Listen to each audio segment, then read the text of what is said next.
Hello everyone, कैसे हैं आप सब। आशा करती हूँ आप सब अच्छे ही होंगे। आज हम हिंदी साहित्य के इतिहास, लेखन परंपरा में काल विभाजन और उससे संबंधित प्रश्नों को हल करने वाले हैं। तो ये वीडियो को स्टार्ट करने से पहले मैं आपसे ये कहना चाहूँगी, अगर आप इस चैनल पर पहली बार आए हैं तो इस चैनल को सब्सक्राइब कर दें, बेल आइकन दबा दें ताकि आने वाली वीडियो का नोटिफिकेशन आपको समय पर मिल सके। तो चलिए हम क्लास को स्टार्ट करते हैं। प्रश्नों को हल करने से पहले हम हिंदी साहित्य का इतिहास किसे कहते हैं, क्या है ये हिंदी साहित्य का इतिहास, और प्रथम बार ये विचार किसके मन में आया कि हिंदी साहित्य का इतिहास जैसा भी कोई चीज़ हो सकती है। तो सबसे पहले ये जो विचार आया, ये गारसा द तासी एक फ्रांसीसी वैज्ञानिक हैं, उनके दिमाग में ये विचार आया कि क्यों ना हम जो कवियों को इकट्ठा करके उनके बारे में जो उन्होंने रचनाएं लिखी हैं उनको एक जगह संकलित करके हम इसके बारे में इतिहास इसका लिखें। ऐसा विचार गारसा द तासी के मन में आया। उन्होंने सर्वप्रथम इस्तवार द लिटरेचर एंदोई हिंदुस्तानी के नाम से पहली बार फ्रांसीसी भाषा में, फ्रेंच भाषा में एक पहला इतिहास ग्रंथ लिखा। ठीक है, अब आप ये सोचेंगे कि इतिहास, ये हिंदी साहित्य का इतिहास आखिर ये है क्या। हिंदी जहाँ से प्रारंभ होती है वहाँ से लेकर आज तक हिंदी में घटने वाली प्रमुख घटनाओं, कवियों एवं रचनाओं को क्रमबद्ध रूप से व्यवस्थित रूप में लिखना ही हिंदी साहित्य का इतिहास होता है। ठीक है, इसी को क्या कहते हैं, हिंदी साहित्य का इतिहास कहते हैं। तो चलिए अभी हम प्रश्नों को हल करेंगे, तो आपको सारे उत्तर उससे भी काफ़ी सारा हेल्प होगा इसको समझने में कि हिंदी साहित्य का इतिहास क्या है। और एक बात और जान लीजिए, हिंदी साहित्य के इतिहास में लेखन का जो है, इसमें से दो तरह के प्रश्न मोस्टली बनते हैं। पहला कि जो इतिहास ग्रंथ लिखे गए, हिंदी साहित्य के इतिहास ग्रंथ लिखे गए, उनसे तो खूब अच्छे अच्छे प्रश्न बन जाते हैं।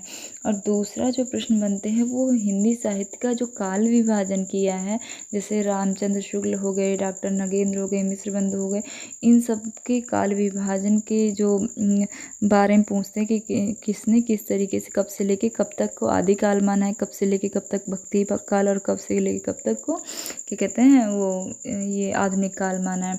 यही सारी चीज़ें इसमें इस टॉपिक से सिर्फ इसी के बारे में प्रश्न बनते हैं। तो चलिए हम क्लास को स्टार्ट करते हैं और देखिए इन प्रश्नों को, देखिए यूजीसी नेट में जो प्रश्न पूछे गए ज़्यादातर वो प्रश्न हैं, बाकी जो संभावित प्रश्न हैं वो इसमें शामिल किए गए हैं। चलिए तो क्लास को स्टार्ट करते हैं। साहित्य के इतिहास के लिए इतिहास दर्शन संज्ञा का प्रयोग किस विद्वान ने किया। ग्रियर्सन ने, वोल्टेरे, डॉक्टर नगेंद्र या आचार्य रामचंद्र शुक्ल। तो इसका हमारा सही आंसर होगा वोल्टेरे। क्या होगा, वोल्टेरे ने किया।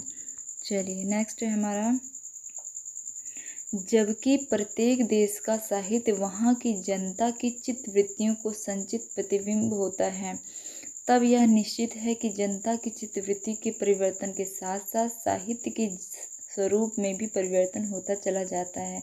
आदि अंत तक इन्हीं चित्तवृत्तियों की परंपरा को परखते हुए साहित्य परंपरा के साथ उनका सामंजस्य दिखाना ही साहित्य इतिहास कहलाता है।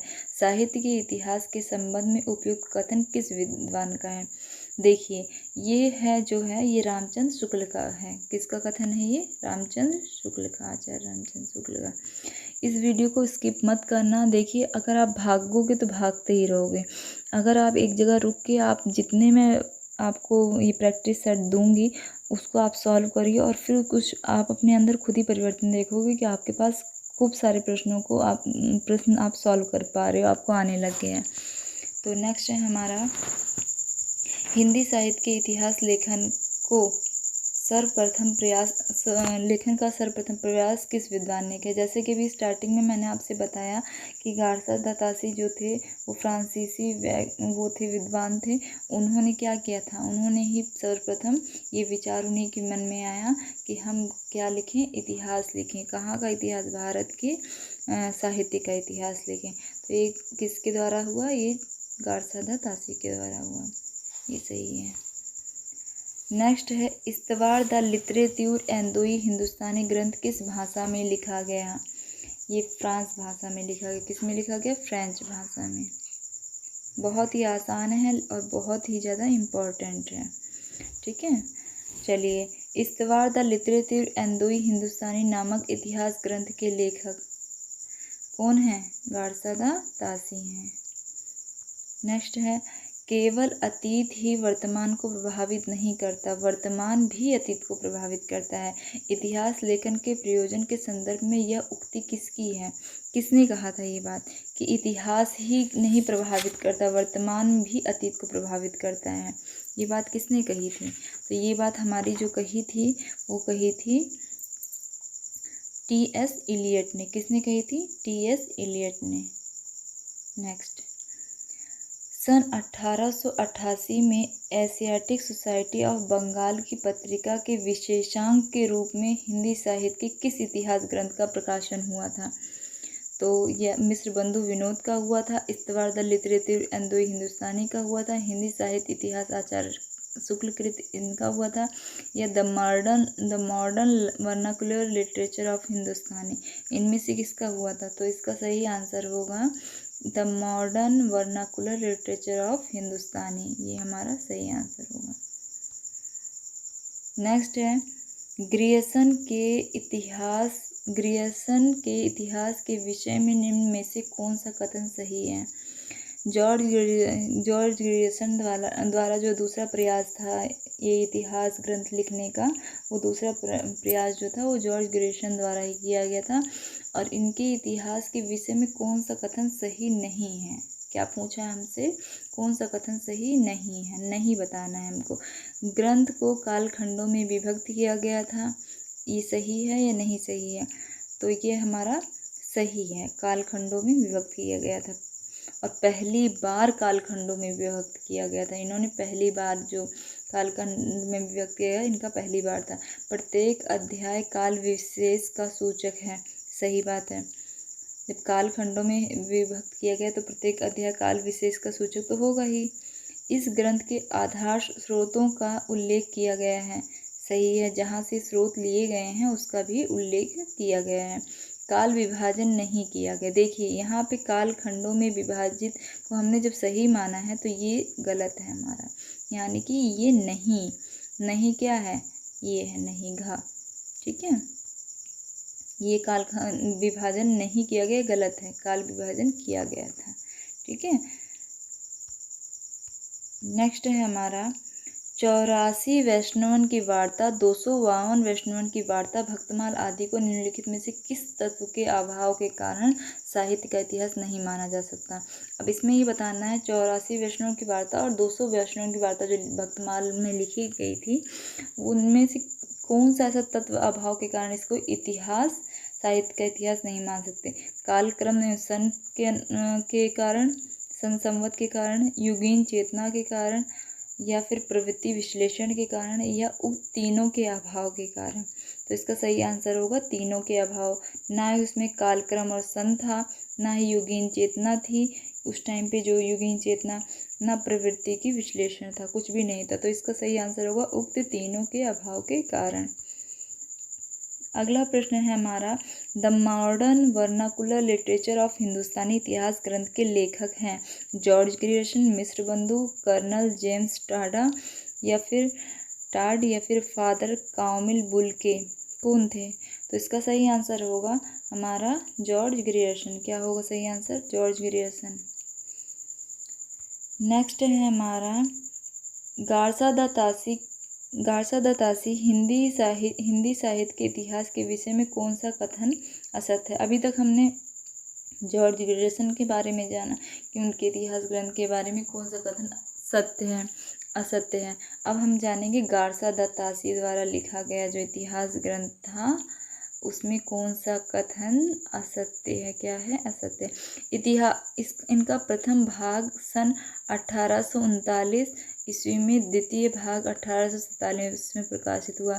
बिल्कुल सही बात है, इसमें गलत नहीं है क्योंकि और इसको याद भी कर लेना, ये भी प्रश्न पूछा जाता है कि पहला भाग कब प्रकाशित हुआ और दूसरा भाग कब प्रकाशित हुआ। नेक्स्ट है इसमें कवियों की सूची के अंग्रेजी वर्णाक्षर क्रम का प्रयोग और काल विभाजन का अभाव है। तो ये सही बात है, इसमें असत्य नहीं है। इनके सूची जो थी वो जो अंग्रेजी वर्ण अक्षर होते जैसे ए के नाम वाले लिखे गए, फिर बी के नाम वाले, इसी के अकॉर्डिंग था। ठीक है, नेक्स्ट है हिंदी साहित्य इतिहास लेखन का यह प्रथम प्रयास सब तरह से संपूर्ण इतिहास ग्रंथ का उदाहरण प्रस्तुत करता है। अब एक बात बताइए कि एक ही इतिहास ग्रंथ संपूर्ण इतिहास ग्रंथ का उदाहरण कैसे प्रस्तुत कर सकता है? तो यही जो हमारा आंसर है, यही असत्य है, गा असत्य है। इसमें हिंदीतर भाषी कवियों का हाल मेल हो गया है। हाँ, इसमें हिंदी और उर्दू के भी कवि थे। ठीक है, तो ये हमारा घा जो है गा जो है हमारा, ये असत्य है, बाकी सारे सत्य हैं। ठीक है, नेक्स्ट पेज पे चलते हैं। हाँ, हिंदी इतिहास लेखन की परंपरा के प्रवर्तन का श्रेय किसे जाता है? हिंदी साहित्य इतिहास लेखन की परंपरा का शुरुआत किसने की? तो अभी देखिए, इस क्लास को स्टार्ट करने से पहले ही मैंने आपको बताया था कि जो ये विचार आया था, ये किसके मन में आया था? ये विचार आया था गारसादा तासी के मन में। किसके मन में आया था इतिहास लेखन का? गारसादा तासी। तो हमारा सही आंसर क्या होगा? गारसादा तासी। क्या होगा? गारसादा तासी। तो गा आंसर हमारा क्या होगा? सही होगा जी, गा आंसर सही होगा। सॉरी, गा ये गारसादा तासी। ओके, चलिए। शिव सिंह सेंगर द्वारा रचित हिंदी साहित्य का इतिहास शिव सिंह सरोज किस वर्ष में प्रकाशित हुआ? अब शिव सिंह सेंगर द्वारा भी एक हिंदी साहित्य का इतिहास लिखा गया, वो उसका क्या नाम था? उसका नाम था शिव सिंह सरोज। ये भी एक, देखिए प्रश्न से भी आप, ये नहीं कि मैं एक प्रश्न करवा दे रही हूँ तो वही जानिए, इसका आंसर इसमें भी ये भी प्रश्न पूछा जा सकता है, शिव सिंह सेंगर द्वारा कौन सा हिंदी साहित्य का इतिहास ग्रंथ लिखा गया? तो क्या लिखा गया? शिव सिंह सरोज। क्या लिखा गया? शिव सिंह सरोज।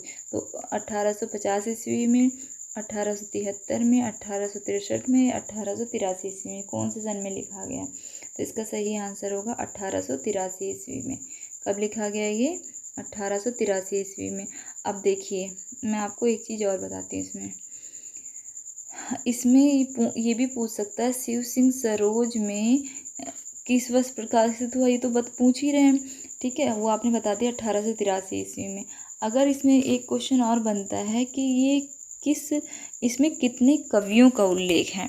अगर आपसे पूछ लिया कि शिव सिंह सरोज में कितने कवियों का उल्लेख है, तो आपको क्या करना है? जो ये 883 है, 1883 है, तो आप इसको 883 मानिए। इतना 883 मानिए, 1 मिनट, 883 मानिए। ठीक है, और आपको करना क्या है?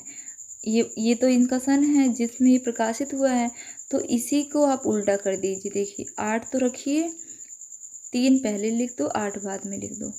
ये है कवियों का नंबर। इतने कवियों को इन्होंने अपने इस शिव सिंह सरोज जो ग्रंथ लिखा था, इतिहास ग्रंथ, इसमें इन्होंने 838 कवियों को शामिल किया गया था। इसका आंसर हम इसी में से निकाल लेंगे। जो इनका सन है 1883 में इन्होंने लिखा था, प्रकाशित करवाया था शिव सरोज को, और इतने कवि थे उसमें। कैसे किया हमने? 8 का 8 रखा, 3 आगे लिख दिया, 8 पीछे लिख दिया। इसको याद रखिएगा, मैंने भी ऐसे याद किया था इसको पहले। ठीक है, नेक्स्ट, साहित्यिक इतिहास लेखन की विधेयवादी पद्धति से क्या तात्पर्य है? विधेयवादी पद्धति का क्या अर्थ है, इसमें यही पूछा है। तो इसका सही आंसर बताने से पहले पूरा एक्सप्लेन कर देते हैं एक बार। वर्णमाला के अक्षर क्रम से कृतिकारों का परिचय, द्वंद्वात्मक भौतिकतावाद के सिद्धांत पर आधारित कालक्रमानुसार कवियों का परिचय, जातीय परंपराओं, राष्ट्रीय सामाजिक वातावरण का विश्लेषण। इसका क्या सही आंसर होगा? तो इसका जो विधेयवादी पद्धति का तात्पर्य है हमारा, तो विधेयवादी पद्धति का अर्थ है जातीय परंपराओं, राष्ट्रीय सामाजिक वातावरण का विश्लेषण। ठीक है, चलिए नेक्स्ट है हमारा, मिश्र बंधु विनोद ग्रंथ में कितने कवियों का विवरण दिया है? 4500 लगभग, 4000 लगभग, 1000 लगभग या 5000 लगभग। तो मिस्र बंधु विनोद जो थे, जो ग्रंथ है, मिस्र बंधुओं द्वारा लिखा गया ग्रंथ है मिस्र बंधु विनोद। कौन सा है? मिस्र बंधु विनोद। किसके द्वारा? मिस्र बंधुओं के द्वारा। इन ग्रंथ में कवियों का, कितने कवियों का? लगभग 5000 कवियों का इस ग्रंथ में विवरण दिया गया है। कितने कवियों का विवरण दिया गया? लगभग 5000 कवियों का विवरण दिया गया है। और इसके बारे में एक दो बातें और आप जान लीजिए कि क्या कहते हैं, इसका जो इसका प्रकाश, इसके ग्रंथ जो मिस्र बंधु विनोद ग्रंथ प्रकाशित हुआ था, ये 4 खंडों में प्रकाशित हुआ था। कितने खंडों में प्रकाशित हुआ था? 4 खंडों में। पहला खंड जो था 4 खंडों में एक मिनट, हाँ, 4 खंडों में प्रकाशित हुआ था। और पहला जो खंड था वो 1913 में हुआ था। कितने में हुआ था? 1913 में। और दूसरा पहले 3 जो थे वो 1913 में हुए थे, पहले 3। और चौथा जो था वो 1934 में हुआ था। कब हुआ था? 1934 में। लगभग 5000 कवि थे।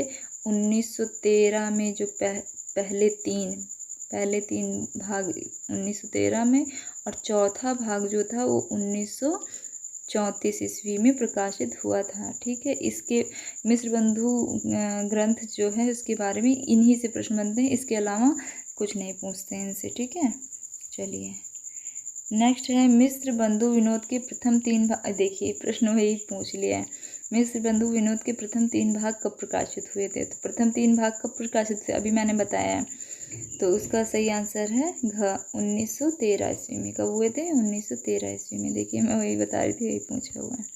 चलिए, स्केच ऑफ हिंदी लिटरेचर के लेखक कौन है? पादरी Edison Greaves, George Grierson, Garcin de Tassy या जेम्स स्टार्ड?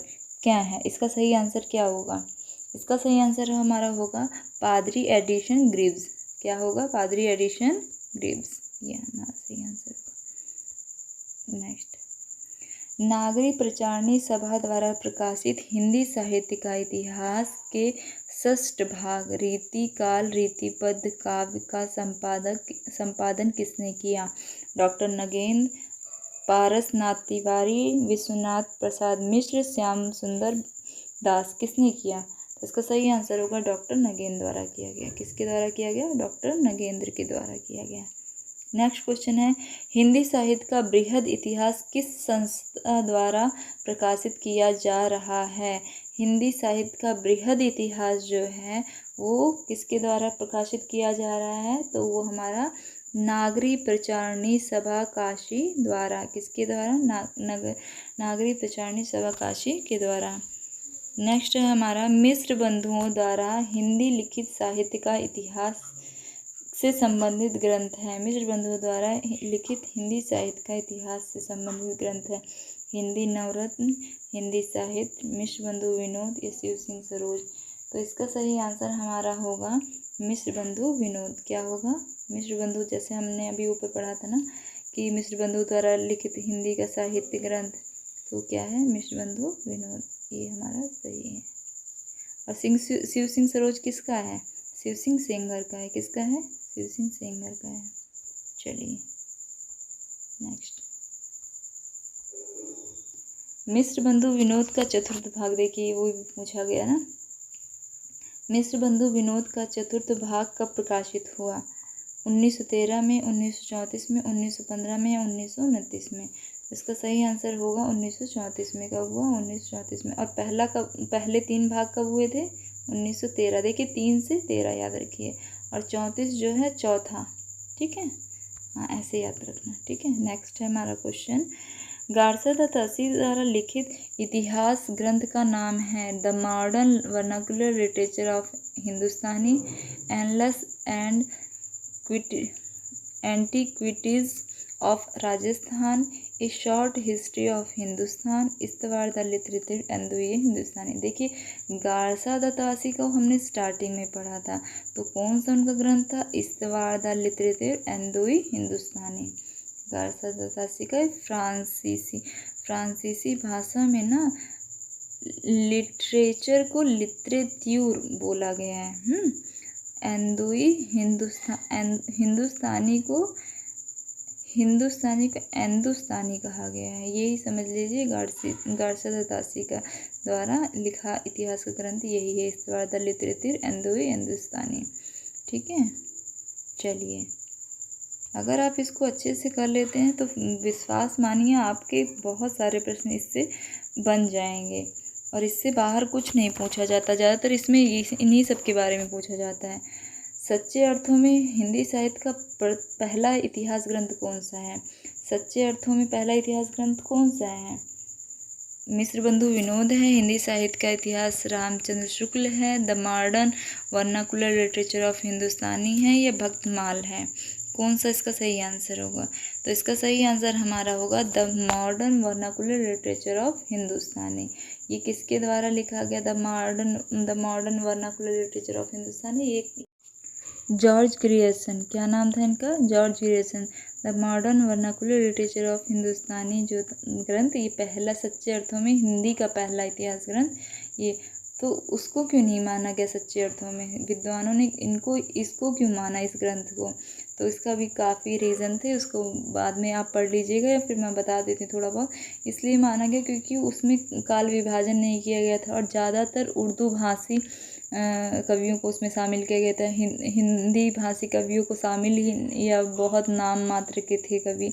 तो कई सारे कारण थे जिसके कारण सच्चे अर्थों में, और ना ही काल विभाजन किया गया, तो सच्चे अर्थों में पहला इतिहास ग्रंथ इसको माना गया the modern vernacular literature of हिंदुस्तानी।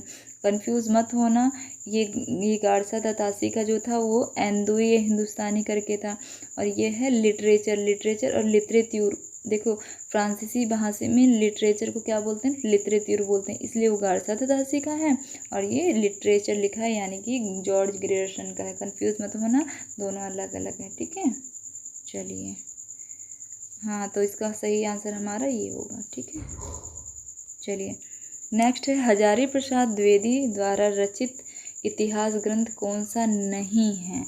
अब हजारी प्रसाद द्विवेदी के 3 ग्रंथ हैं जो इतिहास ग्रंथ हैं, तो अब इसमें 3 दिया हुआ और एक किसी और का दिया गया है, तो आप बताइए कौन सा है? हिंदी साहित्य की भूमिका, हिंदी साहित्य का आदिकाल, हिंदी साहित्य उद्भव और विकास, हिंदी साहित्य का विकास। तो इसका सही आंसर जो है हमारा होगा वो होगा हिंदी भाषा और विकास। ये जो है हिंदी भाषा और विकास, ये जो है ये इनका नहीं है, हजारी प्रसाद द्विवेदी का नहीं है, तो ये हमारा सही आंसर होगा। गारसा दत्तासी के इस्तवार द लिटरेच्यूर एंदुई हिंदुस्तानी ग्रंथ हिंदुई साहित्य का इतिहास नाम से किसने अनुवाद किया? हाँ, इससे ये भी प्रश्न बनता है कि हिंदुई साहित्य इतिहास नाम से किसने अनुवाद किया? गारसा दत्तासी के द्वारा लिखा गया ग्रंथ इस्तवार द लिटरेचर एंदुई हिंदुस्तानी ग्रंथ का। तो डॉक्टर किशोरीलाल गुप्त थे, परशुराम चतुर्वेदी थे, डॉक्टर लक्ष्मी सागर वार्ष्णेय थे, नंदुलारे वाजपेयी। तो इसका सही आंसर होगा डॉक्टर लक्ष्मी सागर वार्ष्णेय। तो क्या होगा? ग सही आंसर। चलिए जल्दी जल्दी कर लेते हैं। आचार्य शुक्ल का हिंदी साहित्य का इतिहास किस पुस्तक की भूमिका के रूप में लिखा गया? देखिए आचार्य रामचंद्र शुक्ल के इतिहास से बहुत ज़्यादा प्रश्न इम्पोर्टेंट बनते हैं, और अभी पीजीटी का लास्ट टाइम जो एग्ज़ाम हुआ है उसमें भी पूछा गया था ये। तो नागरिक प्रचारणी पत्रिका द्वारा, हिंदुई साहित्य का इतिहास द्वारा, या हिंदी सागर शब्द सागर द्वारा, हिंदी भाषा का विकास द्वारा, किसके द्वारा किया गया? तो इसका सही आंसर है हिंदी शब्द सागर की भूमिका के रूप में लिखा गया। किसकी भूमिका के रूप में लिखा गया? हिंदी शब्द सागर की भूमिका के रूप में। तो नेक्स्ट है हमारा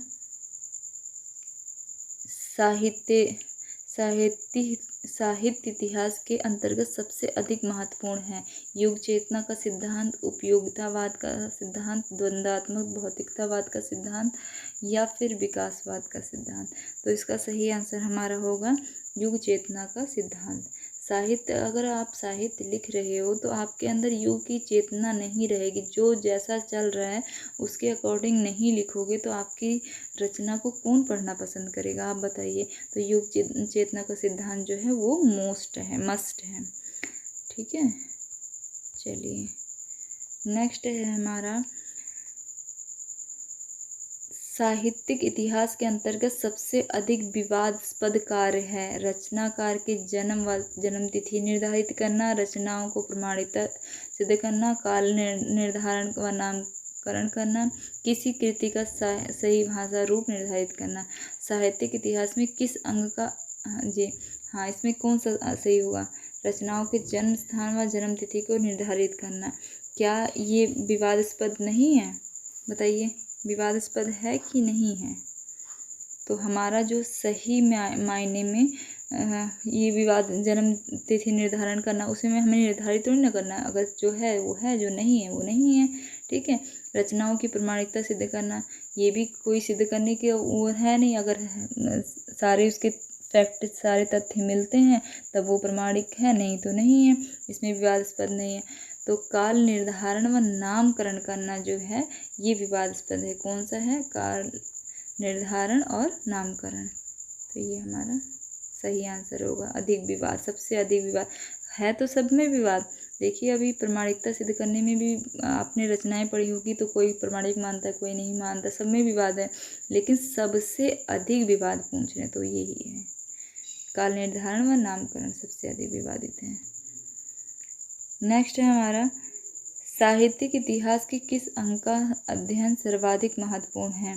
काल विशेष की रचयिताओं का, युगीन प्रवृत्ति, परंपराओं व धाराओं का तटस्थ विश्लेषण, मत विशेष का प्रतिपादन, पूर्व रचित इतिहास का आलोचनात्मक अध्ययन। तो कौन सा सही है? तो हमारा खा जो है, युग प्रवृत्तियों, परंपराओं व धाराओं का तटस्थ विश्लेषण जो है ये हमारा सही आंसर होगा। क्या होगा? सही आंसर होगा। नेक्स्ट क्वेश्चन है हमारा, हिंदी साहित्य का आलोचनात्मक इतिहास के लेखक हैं? नलिनी लोचन शर्मा, हजारी प्रसाद द्विवेदी, राम कुमार वर्मा, रामविलास शर्मा। सही आंसर इसका क्या होगा? हिंदी साहित्य का आलोचनात्मक इतिहास। देखिए, आप ये सारे जितने इतिहास ग्रंथ है इसकी एक मैंने अलग वीडियो बनाई हुई है, आप प्लेलिस्ट में जाके चेक कर लीजिएगा, उसमें आपको मिल जाएगी। उसमें जितने मोस्ट इम्पॉर्टेंट आलोचनात्मक जितने इतिहास ग्रंथ है सभी का मैंने उसमें लिखा, सबका मतलब पढ़ाया हुआ है। चलिए, तो इसका सही आंसर जो हमारा होगा 30 का वो होगा ग, राम कुमार वर्मा। क्या होगा? राम कुमार वर्मा। नेक्स्ट क्वेश्चन है हमारा, आचार्य रामचंद्र शुक्ल ने आदिकाल या वीर गाथा काल की अवधि क्या मानी है? संवत 1000 से 1400 ईस्वी, संवत 1050 से 1375 ईस्वी, संवत 750 से 1350 ईस्वी, संवत 1000 से संवत 1375 विक्रम संवत। ठीक है। देखिए, अब एक चीज़ याद रखना, ईस्वी और विक्रम संवत ये ज़रूर ध्यान देना, क्योंकि इसमें भी कई बार गड़बड़ हो जाती है। हम पढ़ते हैं विक्रम संवत में आ जाता है ईस्वी में, हम पढ़ते हैं ईस्वी में आ जाता है विक्रम संवत में। ठीक है। तो आचार्य रामचंद्र शुक्ल ने जो आदिकाल का वीर गाथा काल की अवधि मानी है वो क्या है? तो हमारा इसका सही आंसर होगा, इसका हमारा सही आंसर होगा 1050 से 1375, 1050 से 1375 विक्रम संवत माना है। किसको? वीर गाथा काल को, आदिकाल या वीर गाथा, दोनों का मतलब वही है।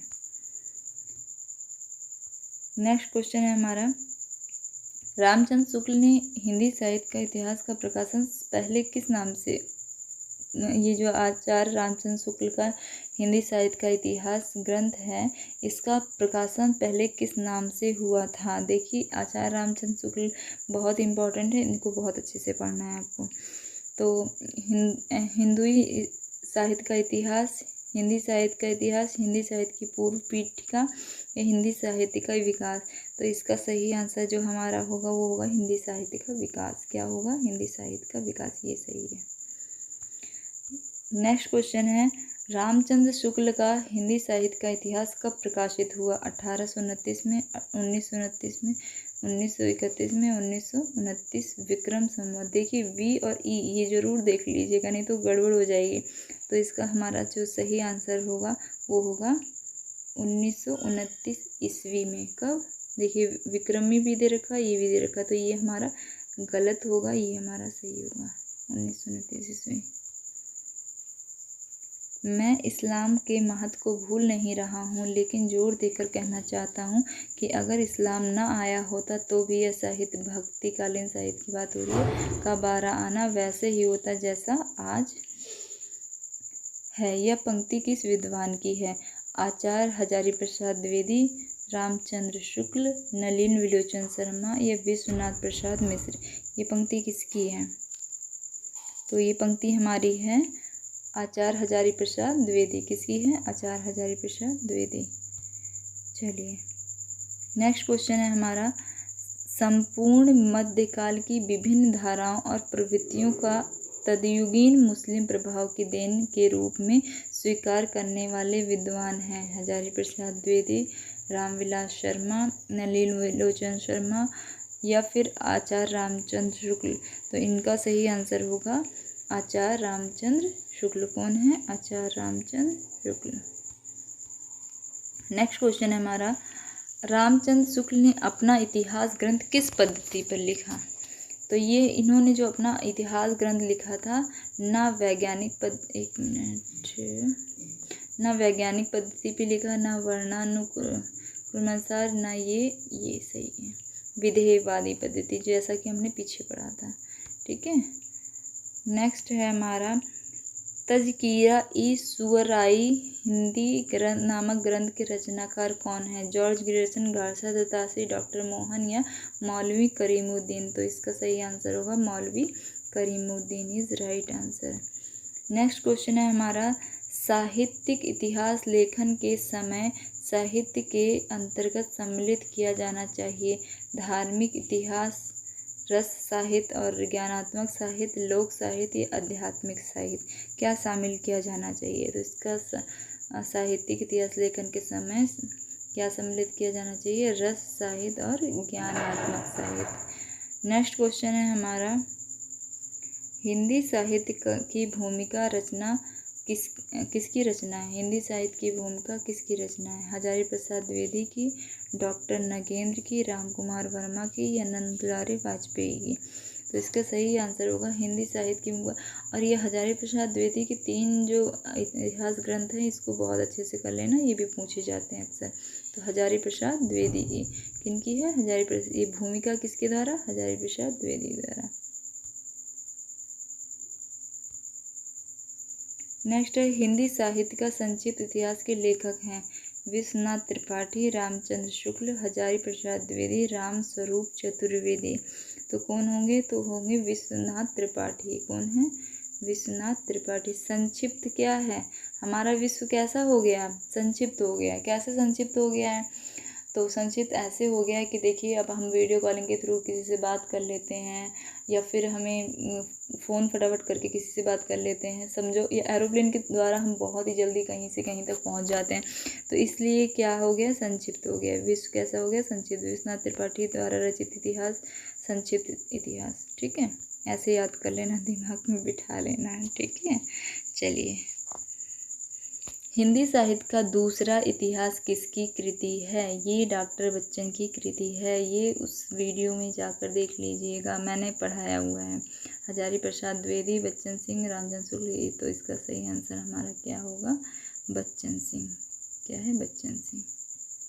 चलिए, इतनी ही अभी तो मैंने कलेक्ट किए थे क्वेश्चन। तो ये वीडियो आपको कैसे लगी ज़रूर बताइए। चैनल पर पहली बार आए हैं तो चैनल को सब्सक्राइब कर दीजिए, बेल आइकन दबा दीजिए, अपने दोस्तों के पास शेयर भी कर दीजिए। और यार, लाइक तो कर ही सकते हो। बताओ, इतनी मेहनत से मैं आपके लिए वीडियो बनाती हूँ और आप लाइक नहीं करते हो। लाइक कर दीजिए। Thank you very much.